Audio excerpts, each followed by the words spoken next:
I thought I'd just give you a little update about what I've been up to this morning.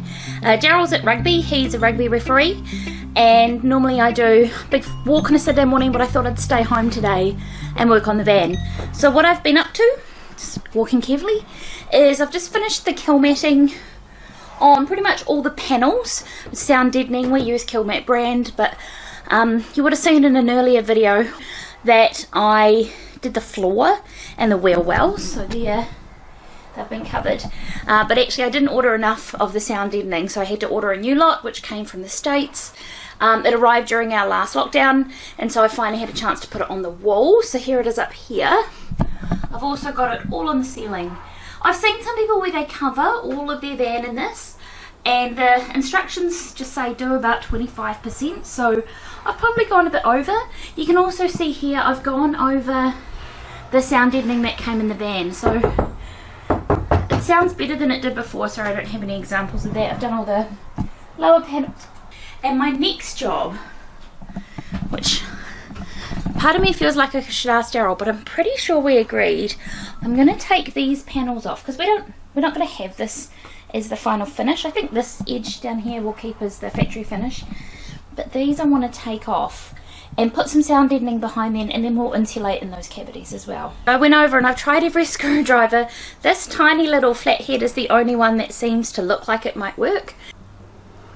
Did they just pop off?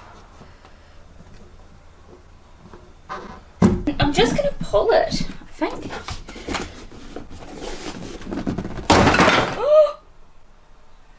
Whoa, I'm so pleased I took that off. Look at all that. I knew stuff had gone behind there. Metal filings are the enemy apparently of vans, and they just lead to rust. So we're doing everything we can to try and clean them up, but every time I think we've got it, nah, we'll get some more in. Things we have to cut in the van, metal still, are the lines for the diesel heater and all the water pipes, because we're going to put the water tanks underneath. The ceiling light for the shower, because it's got an extractor fan. The shore power connection. Maybe that's it. I think we're going to keep the water fill inside. So still lots of metal to clean. 1, 2.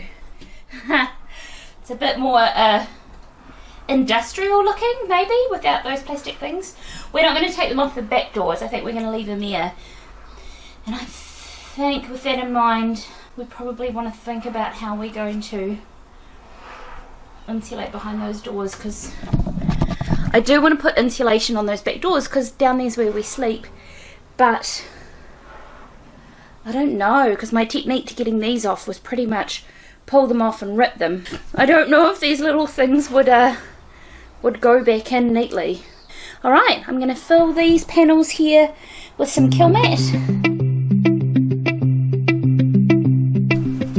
Today's a different day. What are you doing, Darryl? I'm scoring out this here because I want to take it out, make a channel in here so we can put it up against the side of the van, but it's got one of the support struts in the, I guess where the windows would typically be. And we don't want to take out that support strut, eh? No.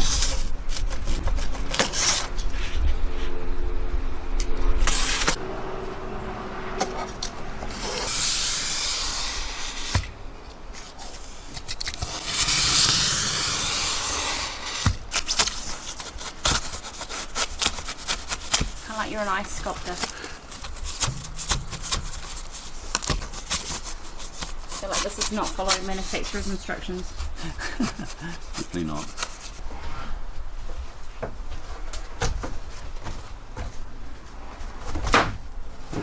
Oh, it's not bad. Yeah. Is that it? I think we need to go in a little bit. Sometimes it's about the right tool for the job.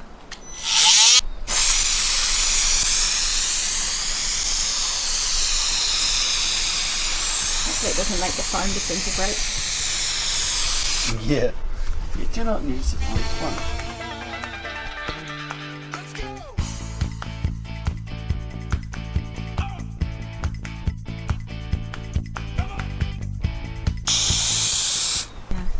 want to just show us the product that you're using?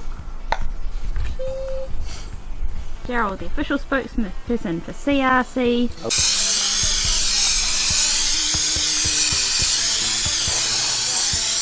Right. It's so strong. I mean, we're all ventilated in here. Every door is open, but it's still pretty toxic.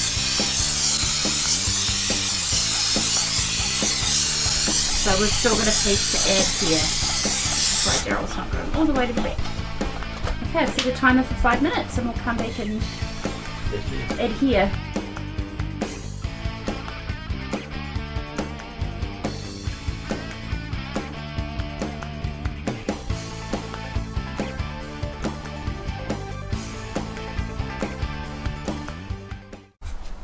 Is that in right?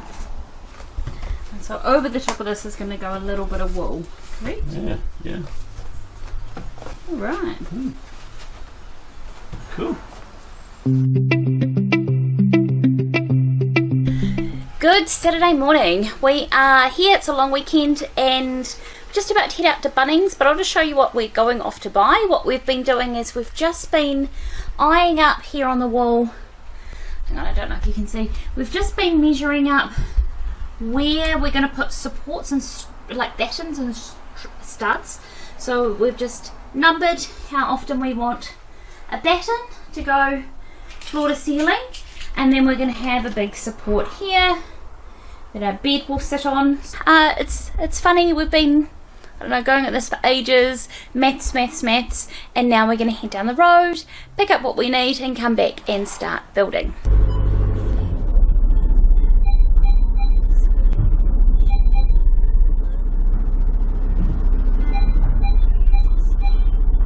Hey, it's our first trip in the van together.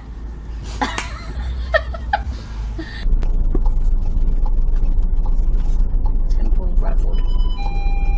Do-do-do-dum, do-do-do-dum.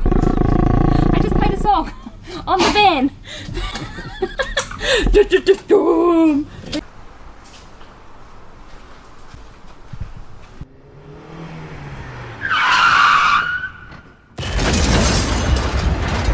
Hey everyone, welcome back. It is actually Easter Sunday at the moment, so I hope you had a lovely Easter with friends and family.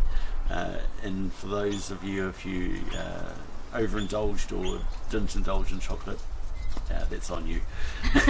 Happy Easter. Yeah. I just want to give you a quick update where we are, I guess, on our stage on the van. We're just getting held up a little bit just with the electrical side of things. We did have someone lined up and that's gone well, but I guess just the whole planning things out with him, making sure that the wiring diagram is suitable for our van. Obviously it's a custom build, and also him ordering the products that we need to fit out the van. So it's not a crazy delay. We think we're probably just about 2 weeks behind where we would want to be. Yeah, but on the other side, then we've looked at other things on what we can do to fill the space. So later in the week I'm going down to Thames and seeing a company that will do water tank installation under the floor here, so I think that'll be quite interesting, and hopefully that goes well. So it's Easter this weekend, which for us here in New Zealand means 4 days off, and we had big plans for what we were going to be able to do. We have gone out and purchased a whole bunch of wood so we could start doing the battens that we need to line the inside of the van, and you will have seen already that we've been putting some of the wall insulation on. But unfortunately yesterday I had an accident in the van. I'm okay, Darryl's okay, like it wasn't crazy, but I did manage to do some damage to the van, which is hugely disappointing. Like, there were tears on both sides. Yeah, on both sides. Partly because what we're worried about is if the damage that I've caused is irreparable and we have to write the van off. But fingers crossed it's not that bad. Neither of us are panel beaters. It wouldn't come as a great shock that neither of us have any practical experience with anything. So we've contacted our insurance company and we're just kind of waiting for them to say what we can and can't do. I'll take you around and show you the damage now. Okay, so I'm just here on the driver's side part of the door. This is where the worst damage was done. So essentially there were 2 poles. So I pulled into Bunnings and had to do like an S-turn to get into their trade centre, and in trying to get around the corner I managed to scrape both poles. So this is the pole I scraped on the driver's side.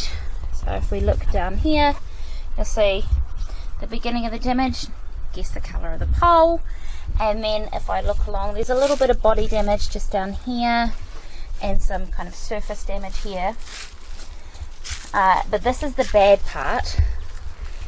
So this is where what would normally be this is where our window is.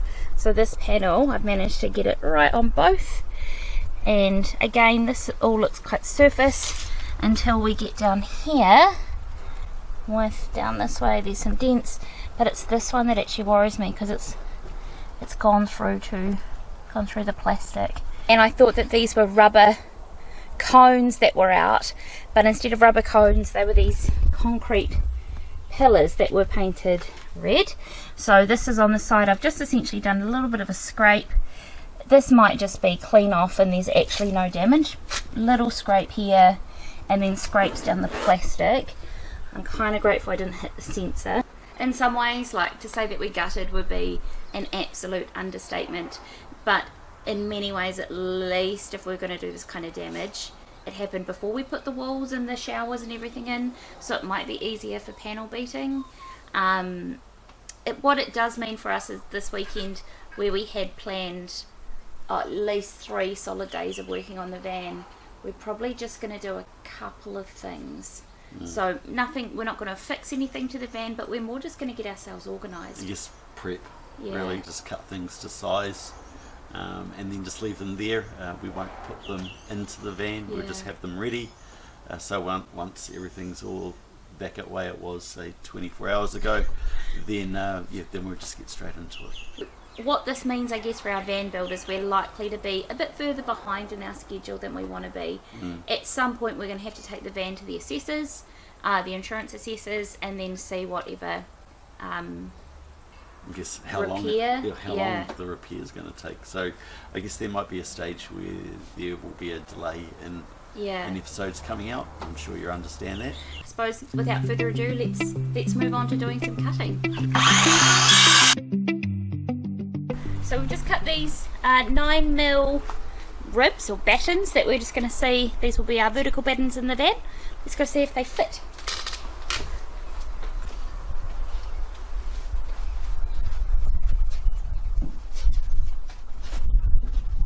Oh yeah, like that. So these are 1920 millimeters long, and they're designed to curve, which gives us something to attach the wall to. So when we put the wall on top, which is 6mm ply, that will be nice and tidy.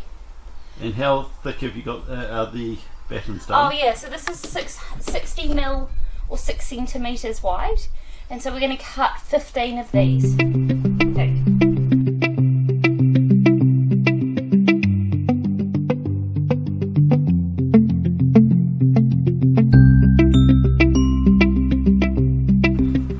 Well, what we're going to do next is that we're going to cut the battens that will then fit on the support structure for the roof for the van. And we need to, we're going to be putting the battens on the support strut to use so that we can screw our ceiling up into after we put these on.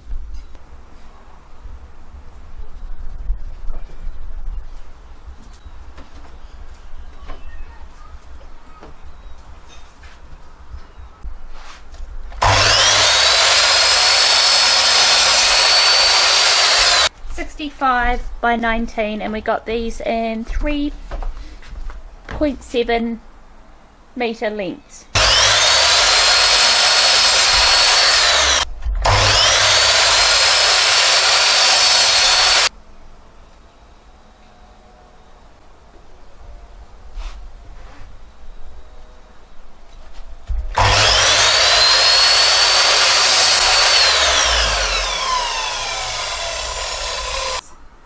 Whoa, is that how low you think the ceiling's going to be? Plus the ceiling on top of it. Daryl, that's a lot lower than I was imagining. Yeah, because this is 65, remember? I was only thinking about 55. I think we should do the slits in it and make it curve. Put that back up. Look how much lower that is. Oh, it's quite a lot lower. Like, there to there. That's a lot. I don't know if I want to lower the ceiling that much. Because not only does it lower the ceiling, it lowers our shower. Yeah, because we also need to put the ceiling on top of this as well. Unless we strip these down. Yeah, that's what I was saying. I think we might need to strip them down, but maybe that's next week's job. Yeah. Right, so that's us. We're going to wrap this up for the weekend, and hopefully things go better for us next week. Yeah, we're going to have lots of updates next week. I'm optimistic, as I always am. We're going to know about where we're at with the wiring. Hopefully we've been able to get that started. Daryl will have sorted out the first consultation with the people who are hopefully going to install our water tanks. But more importantly, we'll have an update on where we've got to with the insurance, that we can proceed, knowing that we're not wasting our time or money. just that way we know. So if you want to see hopefully a more cheerful episode, check in with us next Sunday when we share another video. Yes, so if you did like this, please like and subscribe to our channel, and we will see you next week.